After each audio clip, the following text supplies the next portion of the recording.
mesin ini sebaiknya buat teman-teman yang mencobanya harus dengan hati-hati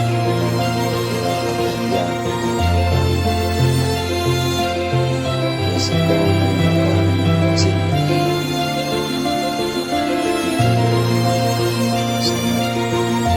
sangat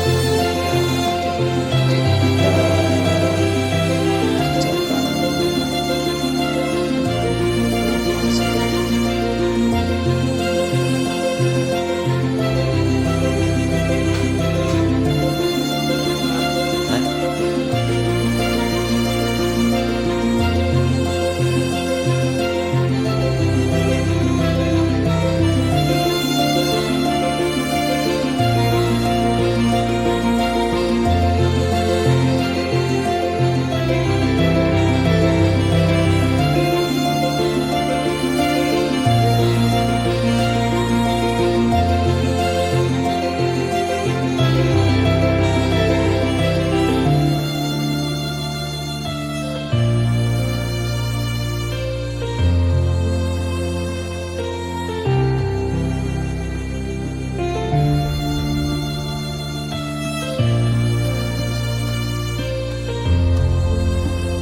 Oke, selamat pagi buat sobat semuanya. Saya doakan semoga dalam keadaan sehat walafiat dan selalu dalam lindungan Yang Maha Kuasa serta bisa beraktivitas dalam sehari-hari.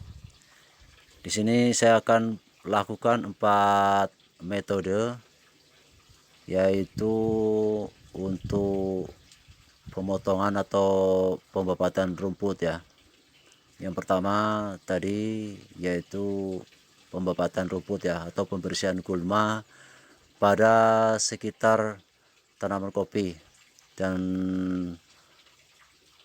untuk tahap yang kedua yaitu kita lakukan penyiangan atau pemiringan pada tanaman kopi supaya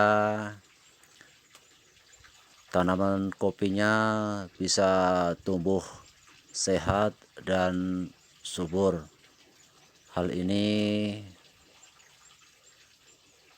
wajib kita lakukan ya teman-teman. Nah, seperti ini cara pemiringan pencangkolannya ya. Jadi kita cangkol secara pelan-pelan pada sekeliling tanaman kopi itu sendiri ya. Jadi kita cangkol, kita gemburkan tanahnya, kita balik ya, supaya akar serabut berganti dengan akar serabut yang baru ya. Kita bersihkan rumput-rumputnya ya, kita pinggirkan ya. Jadi kenapa saya lakukan cara pemiringan seperti ini, sudah tentunya sebagian teman-teman yang sudah beraktivitas dalam budidaya kopi pasti sudah tahu sendiri ya fungsi daripada proses pemiringan ini sendiri ya,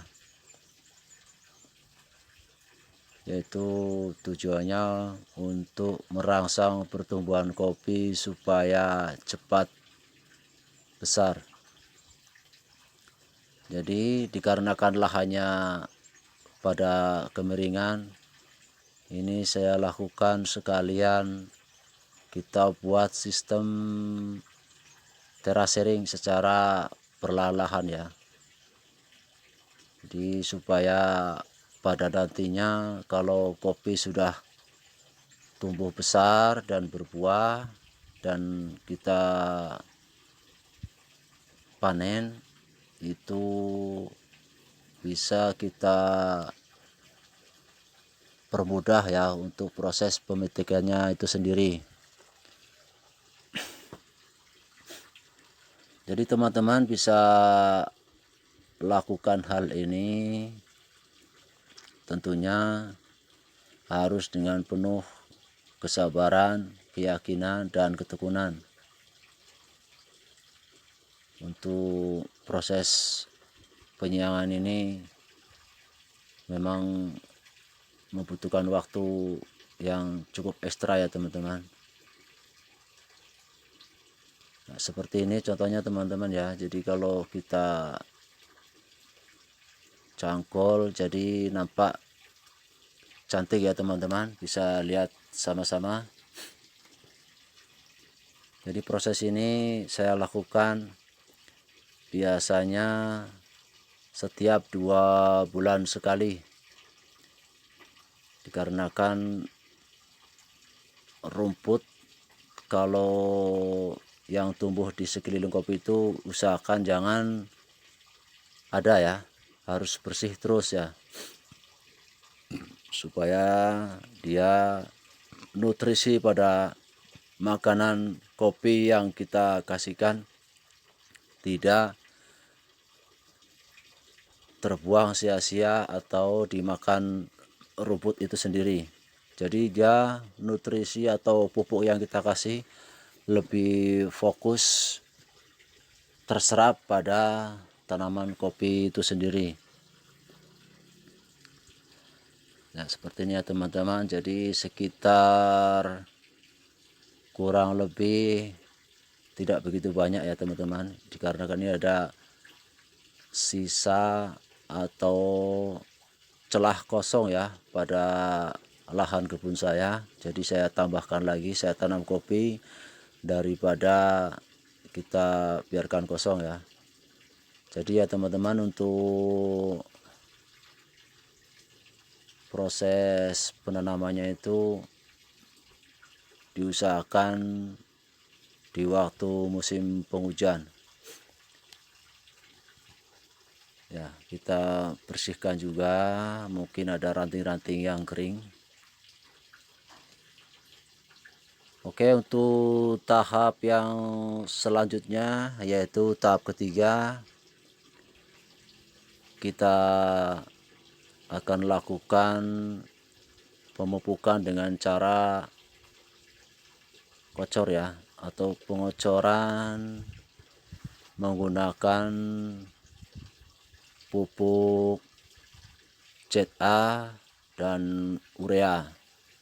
Ini sebetulnya keduanya ini kalau kita pakai salah satunya tidak menjadikan masalah ya teman-teman. Saya biasanya selalu saya gunakan 2 pupuk ini ya, kalau untuk masa pertumbuhan pada tanaman kopi itu sendiri. Nah, ini saya gunakan air kelapa ya, saya fermentasikan pupuk ZA dan urea tadi ke dalam jerigen. Jadi teman-teman bisa buat cara ini ya, yaitu bisa teman-teman nanti dapatkan bahan bakunya air kelapa tersebut, bisa teman-teman cari di pasar ya, biasanya di tukang jual kelapa santan ya. Di sana bisa kita peroleh bahan baku tersebut secara gratis. Tinggal kita minta, kita taruhkan dan kita titipkan jerigen untuk kita tampung air kelapanya tersebut.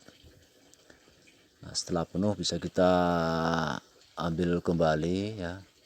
Kita bisa buat untuk fermentasi pupuknya ya. Jadi ini sangat bagus sekali ya teman-teman, bisa kita buat untuk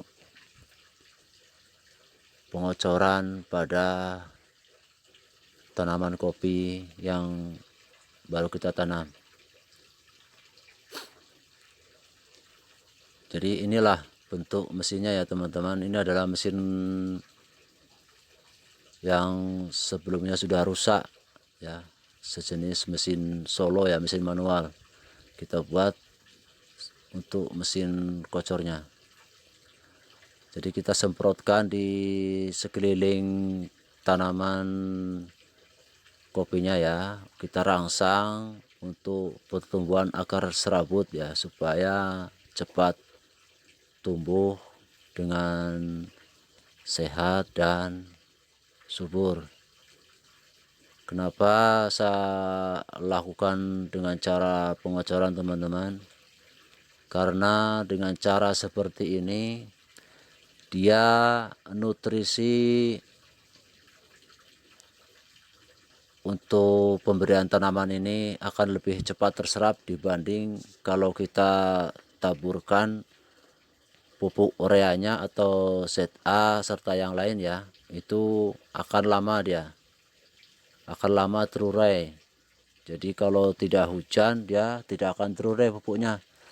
Tapi kalau kita cairkan, kita larutkan ke dalam air, lalu kita semprotkan, kita siramkan ke batang kopi, secara otomatis langsung terserap untuk pada tanaman tersebut ya. Jadi akan nampak sekali berbedanya dalam waktu 2 hari berikutnya, akan sangat segar sekali ya tumbuhan tersebut.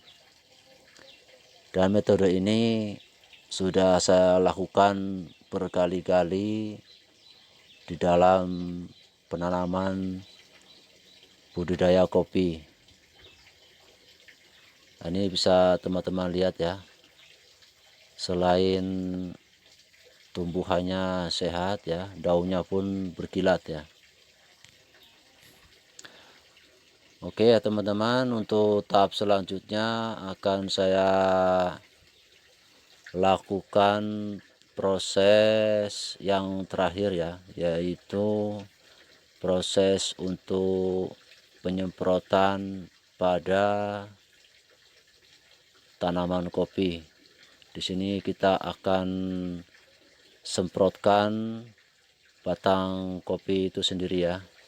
Jadi tujuan daripada penyemprotan daun dan batang ini yaitu untuk menghindari hama atau penyakit pada tanaman kopi itu sendiri.